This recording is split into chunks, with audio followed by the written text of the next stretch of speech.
Good morning student. Class third हमारा part 4 चल रहा है जिसका नाम क्या है, बिस्मिल की बहन। शास्त्री देवी जी जो क्या है, बिस्मिल की बहन है, उसके बारे में बताया गया है कि ओके।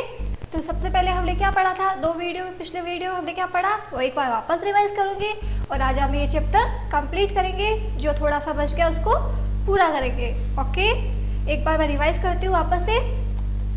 पेज नंबर 21 निकाल लीजिए आप। ओके, इस पाठ के माध्यम में क्या बताया गया है हमें कि हमारे देश में स्वतंत्रता की बेड़ियों को तोड़कर स्वतंत्रता प्राप्त करने में केवल पुरुष वर्ग ही नहीं आगे आते हैं, स्त्री वर्ग भी, महिला वर्ग भी आगे आती है।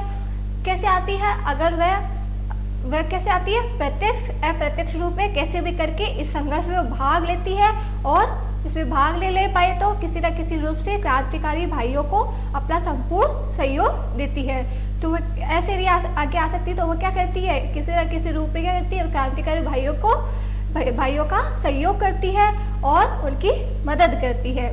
देश की आज़ादी के आंदोलन में हमारे देश की महिलाएं भी पीछे कभी नहीं रही है। अगर वे आज़ादी के दीवालों के साथ घर की देहरी से बाहर आकर सड़क पर कंधे से कंधा मिलाकर नहीं चल पाई तो भी उन्होंने उन दीवानों के लिए छुपकर जिस पैसा, हथियार और ठहरने की व्यवस्था का बहुत बड़ा भार अपने ऊपर ले रखा था। वह कैसे भी करके क्या करती थी, अगर वह कंधे से कंधा मिलाकर अपना उनका साथ नहीं दे पाती तो उन्होंने क्या किया, उन्होंने उस दीवानों के लिए छुपकर पैसा, हथियार और ठहरने की व्यवस्था का बहुत बड़ा भार अपने ऊपर ले लिया ताकि वह उनकी मदद कर सके। उनमें से एक शास्त्री देवी थी। कौन थी? शास्त्री देवी, जो काकोरी कांड के प्रमुख अभियुक्त पंडित राम प्रसाद बिस्मिल की सगी छोटी बहन थी। कौन थी? पंडित राम प्रसाद बिस्मिल की सगी छोटी बहन, जिसका नाम क्या था? शास्त्री देवी। उनका जन्म शाहजहांपुर जिले में पंडित मुरलीधर के यहाँ हुआ था। कहाँ हुआ था उनका जन्म? शाहजहांपुर में जिले में मुरलीधर के यहाँ, पंडित मुरलीधर के यहाँ हुआ था, जो कट्टर आर्य समाजी थे। कौन से समाजी थे? कट्टर आर्य समाजी थे। उनका विवाह मैनपुरी जिले के कोसमा गांव में हुआ था। कौन से गांव में हुआ था? मैनपुरी जिले के कोसमा गांव में हुआ था। मैनपुरी जिले में कोसमा नाम का गांव था, वहां पर उनका जन्म हुआ था। शास्त्री देवी जी अपने बेटे के साथ सन 1974 में मुझसे मिलने आई थी। कब आई थी अपने बेटे के साथ? वह 1974 में मिलने आई थी, क्योंकि उनके खेत पर गांव के कुछ दबंगों ने कब्जा कर रखा था। गांव के कुछ बदमाश थे जिन्होंने क्या किया था, उनके खेत पर कब्जा कर लिया था। जब उन्होंने मुझे बताया कि वह पंडित राम प्रसाद बिस्मिल की बहन है। कौन है वह? पंडित राम प्रसाद बिस्मिल की छोटी बहन है, सगी बहन है, तो मैं बहुत प्रभावित हुआ, बहुत ही खुश हुआ और यहीं से चल पड़ी। उनके भैया की कहानी शास्त्री देवी ने बताई। किसकी कहानी बताई? बिस्मिल की कहानी उसकी छोटी बहन शास्त्री देवी ने उनको बताई।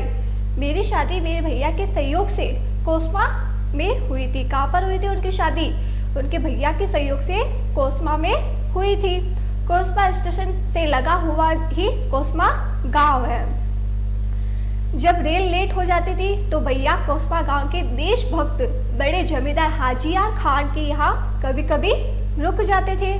जब मैं 11 वर्ष की थी, कितने वर्ष की? 11 वर्ष की थी, उन्हीं खान साहब व भैया ने मेरी शादी आर्य समाज पद्धति से ठाकुर परिवार में करवाई थी। कहाँ पर करवाई थी? आर्य समाज पद्धति से ठाकुर परिवार में करवाई थी।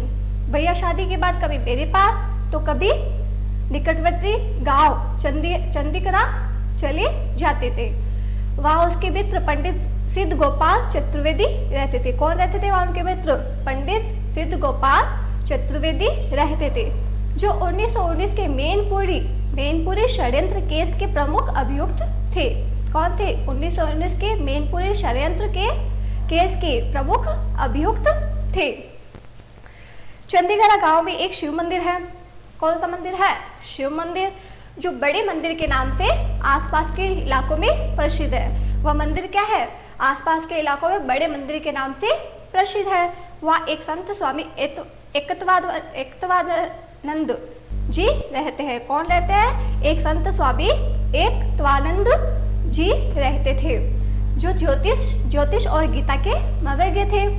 भैया ने उनसे गीता का सार जानने के बाद कर्म कर फल की इच्छा छोड़ इस मूल मंत्र को अपना लिया था। मतलब कर्म करते जाओ पर फल की इच्छा छोड़ दो। ये मत सोचो कि कर्म करने के बाद तुम्हें क्या मिलेगा और क्या नहीं मिलेगा, हमें उसकी इच्छा छोड़कर सिर्फ कर्म करने चाहिए। इस मूल मंत्र को अपना लिया गया। देश की आजादी के लिए अपना बलिदान देकर वे अमर हो गए। तो उन्होंने क्या किया, देश की आजादी के लिए बलिदान दिया और बलिदान देने के बाद वे अमर हो गए, जो सदियों तक याद किए जाएंगे। पुराने लोग जो देश की आजादी के लिए अमर होते थे, बलिदान देते थे, उनको हम याद करते हैं, वैसे उनको भी याद किया जाता था। उन्होंने बताया पंडित राम प्रसाद बिस्मिल ने 1914 में, कब 1914 में मैनपुरी में आर्य कुमार सभा नामक संस्था का गठन किया था। 1914 में मैनपुरी में आर्य कुमार सभा नामक संस्था का गठन किया था। संस्था का नाम क्या था? आर्य कुमार सभा। क्या नाम था संस्था का? आर्य कुमार सभा। इस संस्था का गठन किया। उसका उद्देश्य था जागरूक नवयुवकों को आजादी की लड़ाई में सम्मिलित करके भारत को ब्रिटिश हुकूमत से जल्द स्वतंत्र कराना था। तो उनका उद्देश्य क्या था? जागरूक नवयुवक को आजादी की लड़ाई करके उसमें शामिल करके उनको ब्रिटिश हुकूमत से जल्द आजाद करवाना था, स्वतंत्र करवाना था। ओके, यह संस्था गुप्त रूप से कार्य करती थी। मतलब ये बिना बताए कार्य करती थी। इस संस्था के बारे में किसी को भी पता नहीं था। गुप्त रूप से ये अपने कार्य करती थी, इसलिए इसे गुप्त संस्था भी कहा जाता था। तो इसे क्या कहा जाता था? गुप्त संस्था भी कहा जाता था। आर्य कुमार सभा के सदस्य बहुत जांच पड़ताल के बाद बनाए जाते थे। तो आर्य कुमार सभा के सदस्य कैसे बनाए जाते थे? पहले उनकी जांच पड़ताल की जाती थी, उनके बारे में जाना जाता था, उनके सारी डिटेल्स ली जाती थी। उसके बाद में उनके बारे में जानने के बाद में उसे सदस्य बनाया जाता था। बहुत छानबीन के बाद उनको इस सभा का सदस्य बनाया जाता था, ताकि इनकी योजनाओं का भंडाफोड़ न हो सके। इसी दौरान मातृ देवी संस्था की भी स्थापना हुई। कौन सी संस्था? एक तो थी आर्य कुमार संस्था, अब ये दूसरी संस्था कौन सी है? मातृ देवी संस्था की भी स्थापना हुई। उत्तर प्रदेश के अधिकांश जिलों में इसकी शाखाएं थी।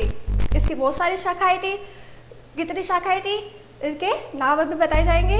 इस संस्था के 4 विभाग थे। कितने विभाग थे? 4। नंबर 1 प्रचार, नंबर 2 सेना, 3 गुप्तचर और 4 शिल्प। मतलब एक प्रचार, दूसरी सेना, तीसरी गुप्तचर और चौथी शिल्प। ये 4 इसके विभाग थे। इन विभागों का उद्देश्य देशी उद्योगों को प्रोत्साहन देना और विदेशी माल का बहिष्कार करने के लिए किया जाता था। तो इनका उपयोग किसके लिए किया जाता था? उद्योगों को प्रोत्साहन देने और विदेशी माल का बहिष्कार करने के लिए किया जाता था। उन्होंने फिर बताया, मैं ग्वालियर स्टेट से क्रांति के पुजारियों के लिए हथियार लेने जाती थी। किसके लिए? मैं ग्वालियर स्टेट के क्रांति के पुजारियों के लिए हथियार लेने जाती थी। मेरे साथ 4-5 साधु या भिखारी के वेश में आगे पीछे चलते थे। तो वे कैसे चलते थे? वह वेश बदलकर, अपनी वेशभूषा बदलकर चलते थे। कोई क्रांतिकारी साधु के रूप में, कोई साधु के रूप में, कोई भिखारी के रूप में, तो कोई किसी के अलग रूप में उनके साथ चलते थे। मैं लहंगे के नीचे अपने पैरों में हथियार बांध लेती थी। ऊपर से चूड़ीदार कसा पजाया पहनकर पुलिस से बचते बचाते पैदल ही धौलपुर और भीड़ होकर कोसमा आती थी। तो वो पैदल चलती थी बिना गाड़ी की किसी सुविधा के। अपने आप ही पैदल चल के वे धौलपुर और भीड़ होकर कोसमा आती थी। हथियारों को बुर्जी और विटोरा में छिपा कर रखती थी। कहाँ पर छिपा के रखती थी? बुर्जी या विटोरा में छुपा कर रख देती थी। उन्हीं 2 चंबल और बाहर के आसपास के इलाकों में ब्रह्मचारी नामक कथित दस्युओं का दल सक्रिय था, जिसमें 500 सैनिक तथा 20 घोड़ों की फौज थी। कितने? 500 तो सैनिक थे और 20 घोड़ों की फौज थी। इस दल का कार्य अंग्रेज परस्त जमींदारों व रईसों के यहाँ डकैती डाला था। उसे लूटे हुए धन व गहलों को क्रांतिकारी को देते थे। क्या करते थे? लूटे हुए धन और गहलों को किसको देते थे? क्रांतिकारियों को दे देते थे। अंग्रेजों ने उस दल को डकैत घोषित कर दिया। क्या घोषित किया? डकैत घोषित कर रखा था। उस दल की घोड़ा फौज का कार्य रात दिन पुलिस कार्यवाही की सूचना क्रांतिकारियों तक पहुंचाना था। शास्त्री देवी ने मुझे यह जानकारी दी। किसने जानकारी दी? ये सारी शास्त्री देवी ने मुझे ये जानकारी दी थी। प्रदेश स्तर में साल 1975 के दिसंबर में लखनऊ में महिला सम्मेलन का आयोजन हुआ था। कब हुआ था? 1975 के दिसंबर में लखनऊ में महिला सम्मेलन का आयोजन हुआ। तो मैं शास्त्री देवी को तत्कालीन प्रधानमंत्री इंदिरा गांधी से मिलवाने लखनऊ ले आई थी। किससे मिलवाने लाई थी? प्रधानमंत्री कौन? इंदिरा गांधी से मिलवाने लखनऊ ले आई थी। जब मैंने इंदिरा जी से उनका परिचय करवाया तो उन्होंने मुझे मुस्कुराते हुए कहा, हंसते हुए कहा, हाथ पकड़कर अपने पास ही बैठा लिया।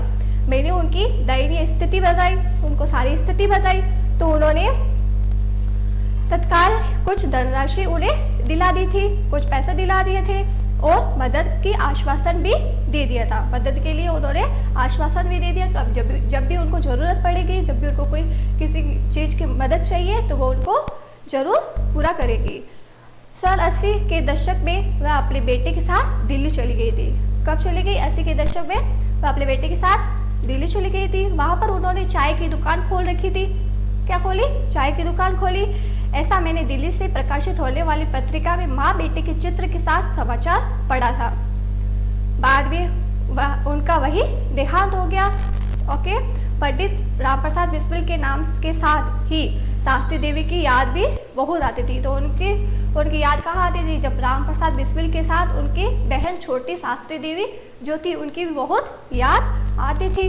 ओके, तो इसका ये पार्ट हमारा कंप्लीट हो जाता है। ये बिस्मिल की बहन, मतलब बिस्मिल की बहन कौन थी, उन्होंने क्या क्या किया था, ये सब हमारे इस पार्ट में पढ़ चुके हैं। ओके, ये पार्ट हमारा यही कंप्लीट हो चुका है। तो इसमें क्या सीख मिलती है, क्या मैसेज मिलता है हमें? यदि हमारे मन में इच्छा हो और हम दृढ़ निश्चय हो तो हम किसी भी कठिन से कठिन कार्य को कर सकते हैं। कोई भी मुश्किल कार्य हो, कोई भी कठिन कार्य हो, हम उसको पूरा कर सकते हैं। अगर हमारे मन में कोई इच्छा हो और हम सोच लें कि हमें ये काम पूरा कंप्लीट करना है, इसको कैसे भी करके करना है, तो हम उसको, अगर दृढ़ निश्चय हो तो हम उसको कर सकते हैं। ओके, इसका वर्क मैं आपको PDF के जरिए भेज दूंगी जो आपको कंप्लीट करना है। Thank you.